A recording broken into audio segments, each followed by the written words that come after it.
Dans cette vidéo, nous allons voir un voyage de transformation d'une caravane ancienne et délabrée en une maison très luxueuse. L'histoire a commencé quand le propriétaire de Chai lui a demandé de l'aider à construire sa propre caravane. À ce moment-là, ils ont acheté la caravane que nous voyons pour 4 000 $. Elle peut sembler prête à vivre, mais à l'intérieur, tout était littéralement cassé comme vous le voyez. Abonne-toi maintenant à la chaîne DIY Fighters si tu ne t'es pas encore abonné. Dites-moi aux commentaires sur quoi vous voulez une vidéo. Le commentaire avec le plus d'interactions deviendra une vidéo. Commençons tout de suite. Dès qu'ils ont commencé à l'inspecter sérieusement, tout a changé. Presque tout était cassé. Cette caravane avait besoin d'être entièrement démontée et reconstruite depuis zéro. Le seul avantage était sa surface d'environ 9 mètres. C'est une surface relativement grande pour une caravane. Ainsi a commencé le voyage de transformation en maison luxueuse. La première étape, après l'inspection, a été de vider complètement la caravane. Ils l'ont vidée calmement et professionnellement. Pas vraiment, en fait. Ils ont cassé tout ce qui était dedans et l'ont jeté dehors. Ils ont fait une énorme pile de débris d'environ 2,5 mètres de hauteur. Ils ont pesé la caravane avant et elle faisait 2940 kilos. Après avoir retiré tout le bric-à-brac, elle faisait 1950 kilos. Les déchets seuls faisaient presque une tonne. La moisissure était partout. Dans les murs, dans les sols et même dans le plafond. Les anciennes fuites avaient endommagé le bois intérieur. C'était le moment de vérité. Ce n'était pas une simple rénovation, c'était une reconstruction complète. Ils ont cassé tous les murs. Ils ont retiré le revêtement du plafond et du sol. Cela leur a pris 2 jours entiers. Ils ont atteint la couche d'isolation.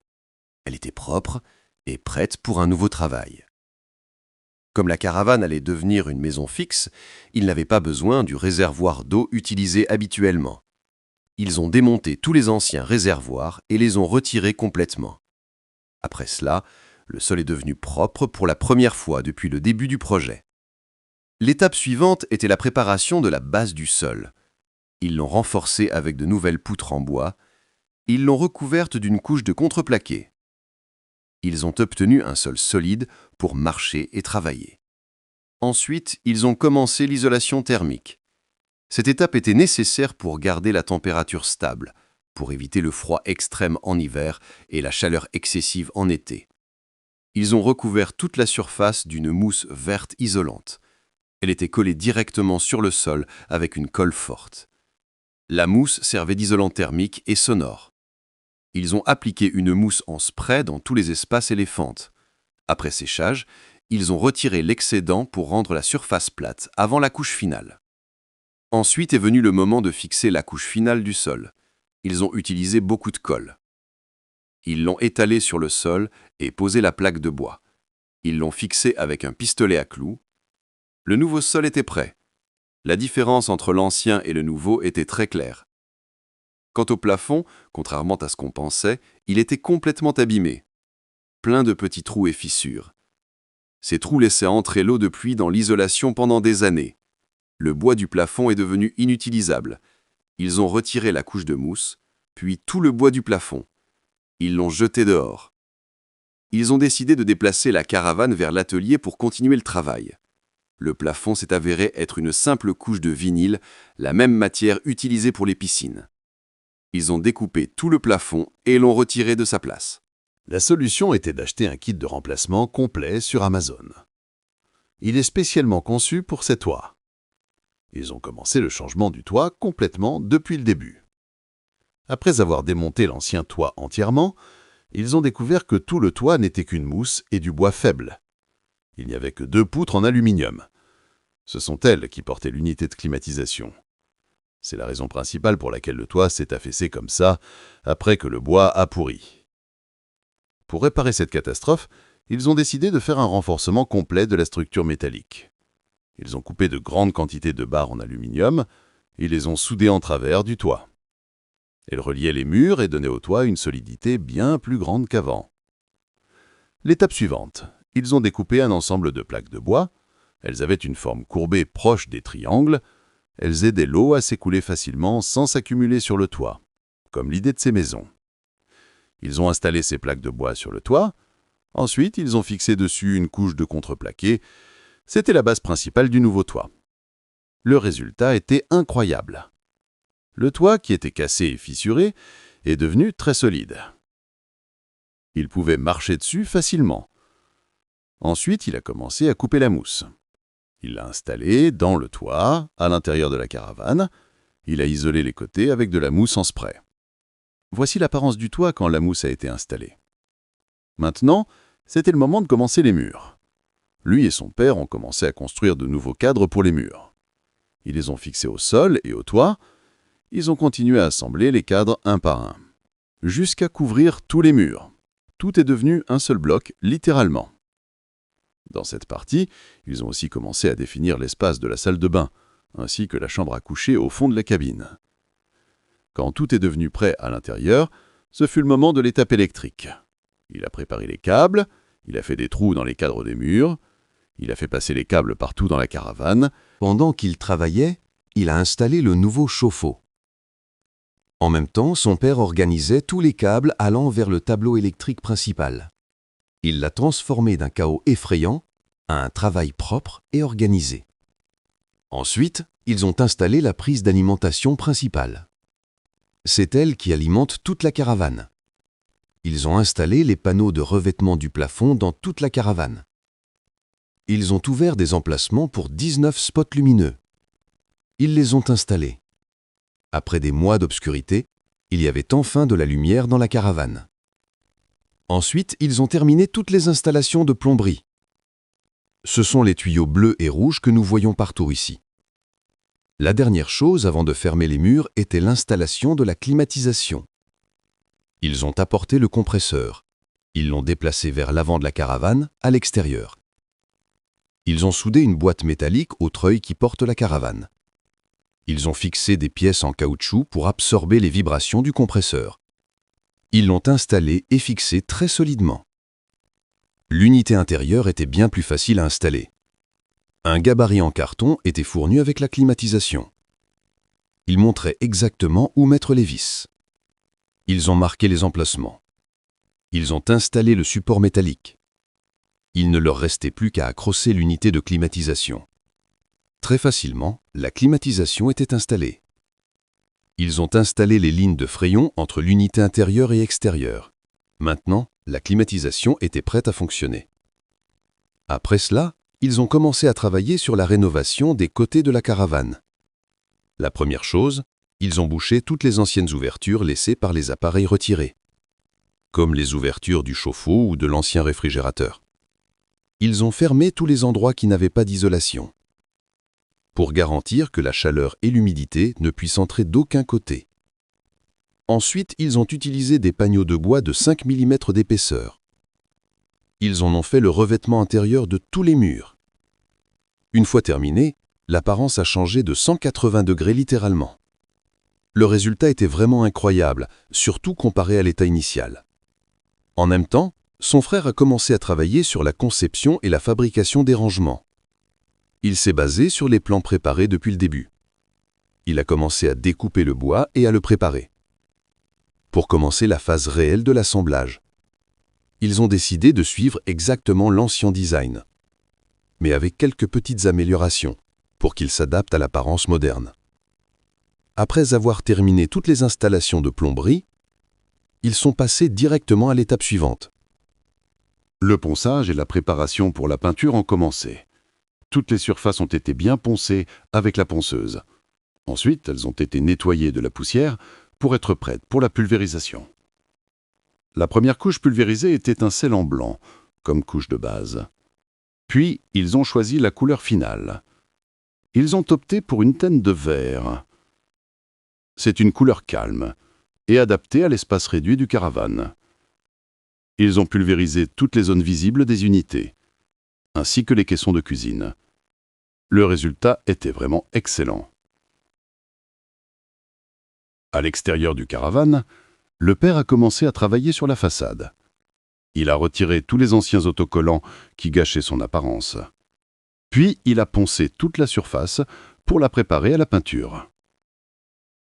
L'isolation et la mousse autour des fenêtres étaient visibles. Leur aspect n'était pas bon. Alors, il a fabriqué des cadres en bois pour chaque fenêtre, pour couvrir la mousse et donner un aspect final propre. Ils ont ensuite installé la nouvelle isolation du toit résistante à l'eau.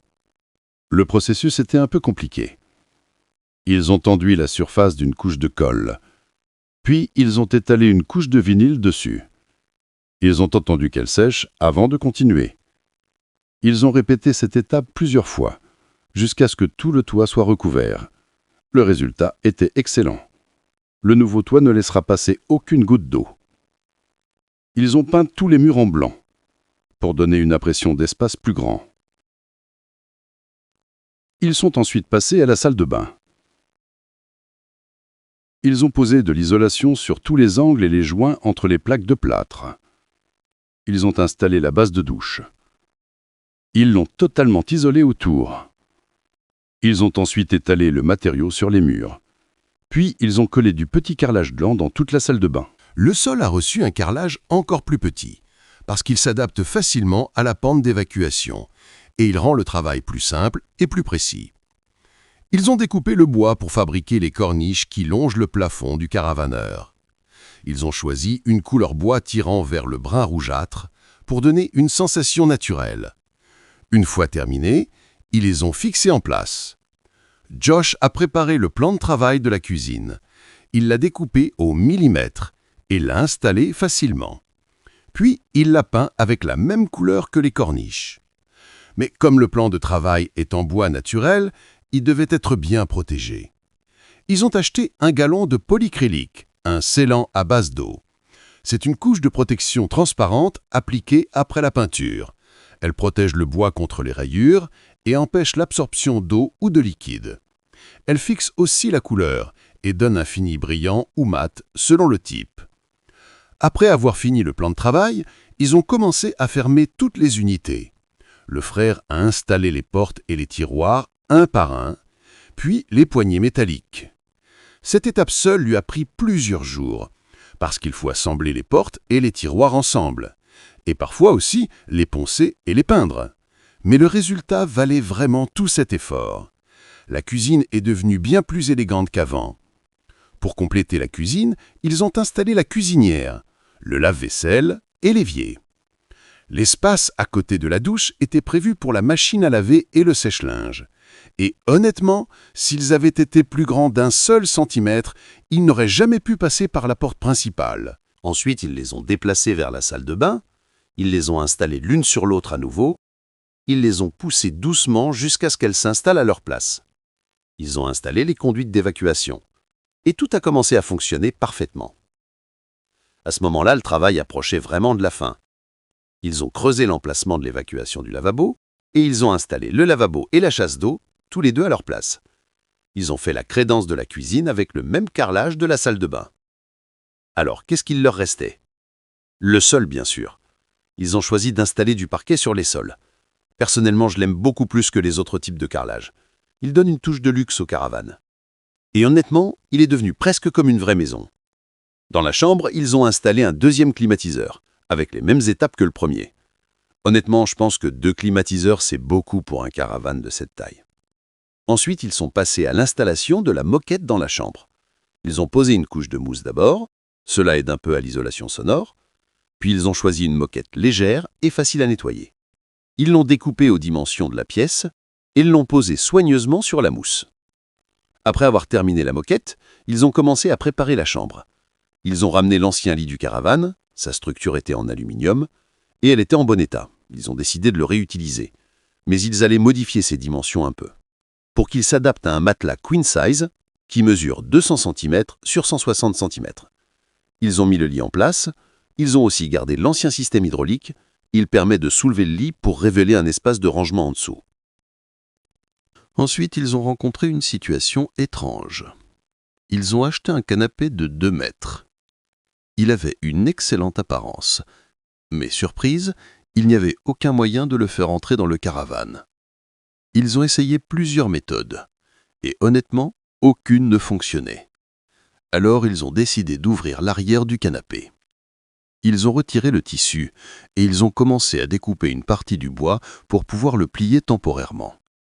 L'idée a réussi. Ils ont réussi à faire entrer le canapé, mais avec un peu de difficulté. Ensuite, ils ont remis tout en place. Ils ont installé des renforts en bois aux endroits découpés, et une fois installé, on ne voyait même pas qu'il avait été démonté. Après cela, ils ont remplacé la base de douche en plastique par une nouvelle. La dernière partie était le coin repas. Il est constitué de 2 petites banquettes face à face. Et au milieu, il y a une table qui se démonte et se remonte. Le grand canapé avait une idée particulière. Le propriétaire du caravane a un chat qui vivra avec eux. Alors ils ont transformé ce canapé en petite chambre pour le chat, avec un espace pour la litière et une ouverture d'aération vers l'extérieur. Pour la première fois depuis des mois, le caravane est enfin sorti de l'atelier. Ils allaient commencer la peinture extérieure. Ils ont commencé avec une couche de primaire gris doux, ce n'est pas la couleur finale, c'est juste une étape préliminaire avant la couleur principale. La vraie couleur qu'ils allaient pulvériser est le blanc d'origine, celui avec lequel le caravane est sorti de l'usine. Et ce n'est pas tout. Ils ont posé du ruban sur la surface extérieure, ils ont couvert certaines zones et ils ont peint certaines parties du caravane en noir. Ce qui a rendu son apparence beaucoup plus impressionnante qu'avant. Passons maintenant à l'intérieur. Vous vous souvenez de l'apparence du salon au début? Regardez-le maintenant. Il est devenu une vraie pièce magnifique, avec une couleur blanche propre, une lumière bien répartie, des espaces ouverts et un style moderne, simple et confortable pour les yeux. Ensuite, la salle de bain.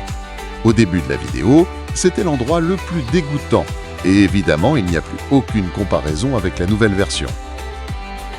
Puis est arrivée la chambre.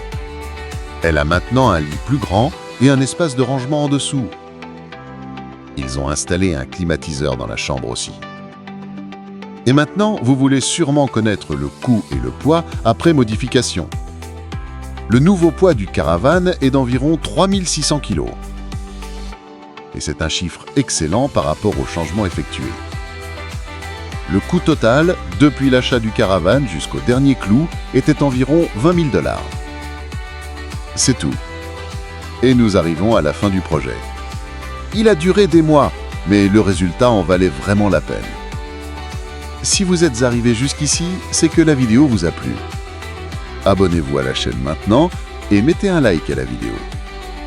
On se voit dans la prochaine vidéo.